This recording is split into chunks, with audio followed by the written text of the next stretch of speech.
Todo ello fue un gran plan. Y este plan se llevó a cabo una gran obra.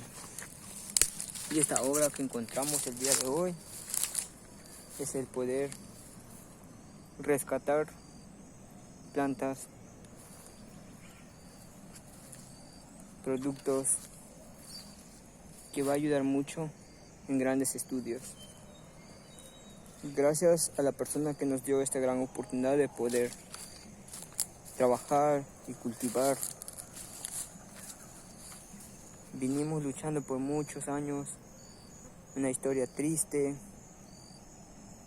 Ahora, con algunas plantas que gracias al trabajo en equipo se viene logrando este pequeño objetivo.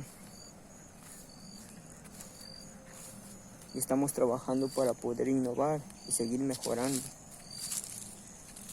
Esta planta es muy buscado en todas las comunidades que actualmente son valorados, pero ya no se encuentran plantadas. Todos buscan, quieren conseguirlo, y ahora podemos encontrarlo aquí en Cultura Chokioki, ¿no? Esto es pequeñas plantaciones que estamos empezando a innovar, pequeña producción.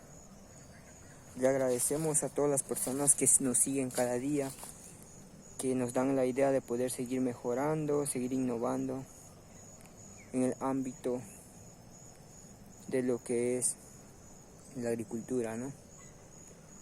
De hecho, esto estamos dando un pequeño perspectiva, que es lo que queremos trazar en lo futuro. Esta es la pequeña historia que empezamos a trazar hace algunos meses, pero ya se está logrando el objetivo. Gracias a toda la gentita que siempre nos alientan, nos animan, sin darnos por vencidos a seguir adelante. Así como esta planta crece, nosotros también estamos en proceso. Saludos.